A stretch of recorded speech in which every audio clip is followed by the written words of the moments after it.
Assalamualaikum warahmatullahi wabarakatuh. Halo, hari ini kita kembali belajar geografi. Materi kali ini yaitu materi kelas 11 mengenai pemanfaatan keanekaragaman hayati di Indonesia.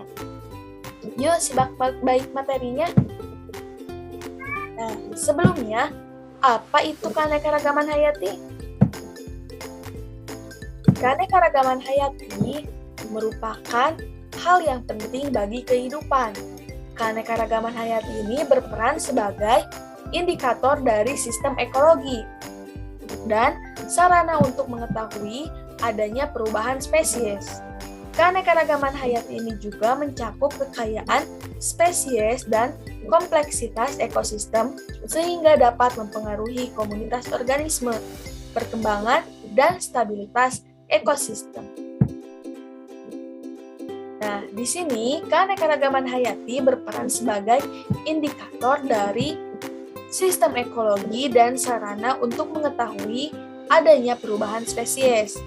Sehingga di sini keanekaragaman hayati itu sangat penting bagi kelangsungan dan kelestarian makhluk hidup. Di Indonesia sendiri, kita tahu bahwa Indonesia itu merupakan salah satu negara di dunia yang memiliki keanekaragaman hayati yang tinggi. Indonesia yang letaknya di wilayah tropis menyebabkan memiliki tingkat curah hujan yang cukup tinggi. Indonesia juga memiliki hutan hujan tropis, di mana hutan hujan tropis ini merupakan habitat yang tepat bagi beragam flora maupun fauna. Nah, tingginya keanekaragaman hayati di Indonesia dapat kita lihat dari berbagai macam ekosistem yang ada di Indonesia.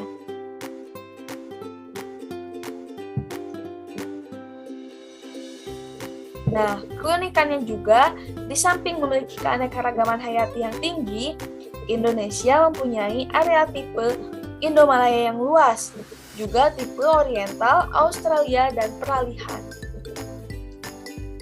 Nah, Indonesia juga memiliki banyak hewan dan tumbuhan langka, serta hewan dan tumbuhan yang endemik atau penyebarannya yang terbatas ya.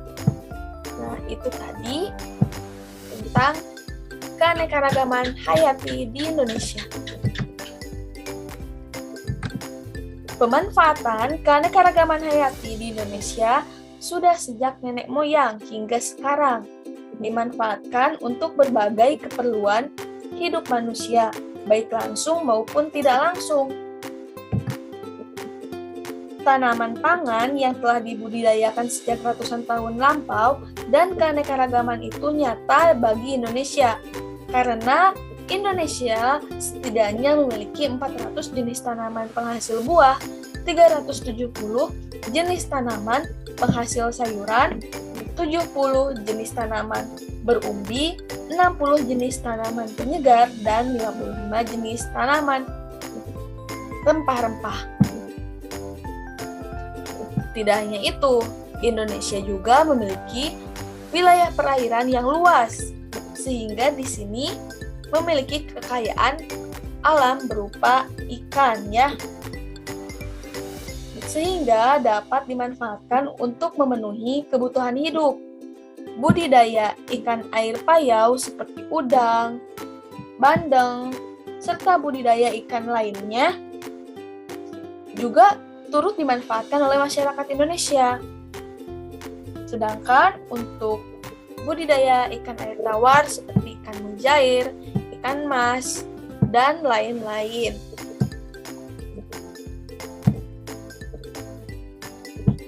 Nah, selain itu, selain dari pemanfaatan sebagai sumber pangan, keanekaragaman hayati juga dapat dimanfaatkan oleh masyarakat Indonesia untuk memenuhi kebutuhan akan sandang. Nah, keanekaragaman vegetasi juga dapat digunakan oleh penduduk Indonesia sebagai bahan bangunan ya. Nah, rumah adat di Indonesia hampir semuanya memerlukan kayu sebagai bahan utama. Misalnya, pemanfaatan bambu di Pulau Jawa itu sangat banyak. Kemudian, bahan bangunan rumah dan perlengkapan rumah tangga lainnya. Nah, dengan makin langkanya kayu-kayu tersebut, maka berbagai jenis kayu seperti meranti, keruing, ramin, dan kayu dipakai juga sebagai bahan bangunan. Nah, kita tahu bahwa keanekaragaman hayati di Indonesia itu sangat banyak ya. Oleh karena itu, agar ketersediaan keanekaragaman hayati itu tetap ada, tentunya kita harus memanfaatkannya secara bijak dan berkelanjutan agar kekayaan keanekaragaman hayati di Indonesia itu tetap ada bagi generasi selanjutnya. Nah, lalu apa saja contoh pemanfaatan keanekaragaman hayati di Indonesia? Yuk, kita simak baik-baik. Yang pertama ada sumber pangan, sumber pendapatan pangan, sumber plasma nutfah, manfaat ekologi, dan manfaat keilmuan. Nah, yang pertama ada sumber pangan. Sumber pangan diantaranya baik flora maupun fauna yang dapat dijadikan sumber pangan, yaitu yang pertama ada sumber karbohidrat. Nah, ini salah satunya padi. Nah, tidak hanya padi yang menjadi sumber karbohidrat utama, tapi kita tahu bahwa masyarakat Indonesia menjadikan padi ataupun nasi sebagai bahan makanan pokok bagi masyarakat Indonesia. Selanjutnya, selain padi sebagai sumber karbohidrat, ada jagung. Nah, tanaman jagung ini memiliki hasil utama berupa biji. Di Indonesia sendiri, jagung diberdayakan untuk memenuhi berbagai keperluan baik pangan maupun non-pangan. Nah, adapun beberapa hasil olahannya meliputi pati, tepung jagung, snack, berondong ataupun popcorn, jenang, nasi jagung, sirup jagung, dan olahan lainnya. Sedangkan sebagai bahan non-pangan, beberapa manfaat dari jagung ini yaitu seperti sebagai bahan pakan ternak, pupuk kompos, bahan pembuat kertas, dan kayu bakar. Nah, selain itu di sini juga ada singkong. Nah, singkong ini juga salah satu sumber karbohidrat. Banyak olahan yang terbuat dari singkong seperti keripik dan lain-lain ya. Kemudian di sini ada sagu. Nah, sagu ini merupakan salah satu sumber pangan yang populer bagi sebagian masyarakat di Indonesia, terutama di Indonesia bagian timur serta sebagian daerah Pulau Sumatera. Nah, di sini mengingat wilayah tersebut merupakan areal penghasil sagu dunia saat ini dan juga berpotensi sebagai salah satu sumber karbohidrat yang menjanjikan sebagai pengganti nasi ataupun padi. Nah, sagu juga dapat digunakan sebagai tepung yang mana memiliki kandungan gizi yang tidak kalah dengan tepung tapioka maupun aci ya.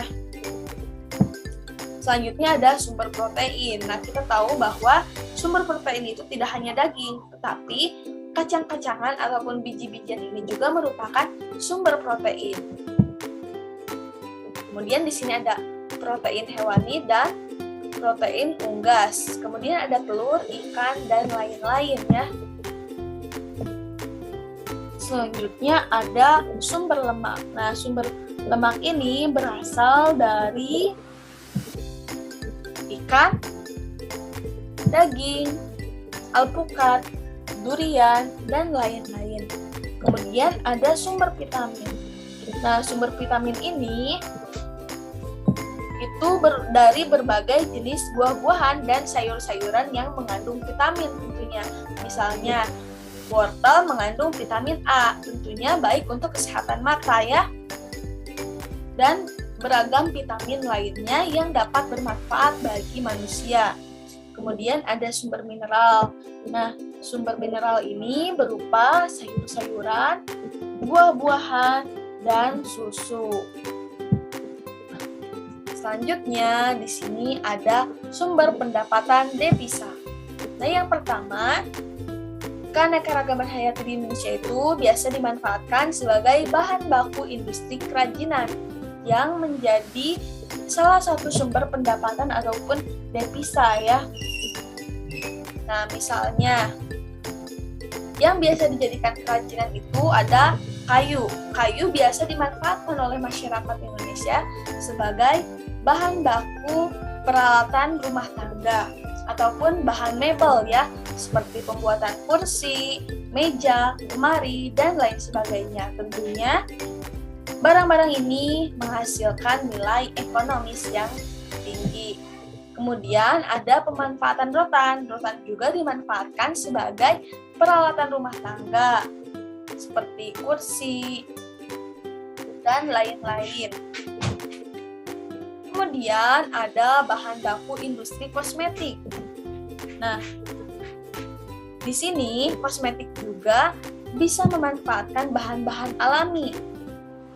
Saat ini banyak bahan kosmetik yang terbuat ataupun komposisinya itu berasal dari bahan-bahan alami seperti madu, lidah buaya, lemon, dan lain sebagainya, karena bahan-bahan tersebut juga memiliki manfaat yang tidak kalah jauh dengan bahan-bahan kimia lainnya. Selanjutnya ada bahan baku industri makanan dan minuman. Nah, di sini keanekaragaman hayati di Indonesia biasa dimanfaatkan sebagai bahan baku makanan dan minuman. Di sini ada salah satunya pemanfaatan singkong. Nah, dari jenis singkong saja dapat diolah menjadi berbagai jenis makanan seperti keripik. Kemudian ini ada makanan khas dari singkong ya. Ada kolak singkong dan lain sebagainya. Kemudian di sini ada olahan kopi. Kopi bisa dijadikan sebagai minuman ya, tentunya. Bahan baku ini menghasilkan nilai ekonomis dan dapat dijual. Selanjutnya ada bahan baku industri pariwisata. Nah, saat ini keanekaragaman vegetasi maupun hewan dimanfaatkan sebagai sarana pariwisata. Misalnya ada agrowisata. Nah, agrowisata ini merupakan wisata yang menggunakan keanekaragaman hayati sebagai suatu tempat wisata ya. Misalnya di sini ada area perkebunan. Nah, tentunya bisa menjadi sarana edukasi bagi masyarakat umum maupun anak sekolah ya. Seperti kebun teh ataupun kebun stroberi. Dan selain itu juga keanekaragaman hayati yang ada di wilayah laut seperti keindahan terumbu karang dan ikan-ikan hias, kemudian burung-burung yang berbulu indah ataupun bersuara merdu, serta berbagai jenis tanaman hias dapat menjadi sumber ataupun bahan baku industri di bidang pariwisata. Nah, itu sumber pendapatan devisa ya. Nah, selanjutnya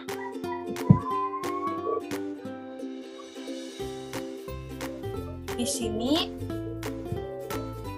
ada keanekaragaman hayati sebagai sumber plasma nutfah. Nah, plasma nutfah ini di areal hutan alami banyak terdapat tumbuhan dan hewan yang mempunyai sifat unggul. Nah, oleh karena itu hutan dikatakan sebagai sumber plasma nutfah ataupun sumber gen.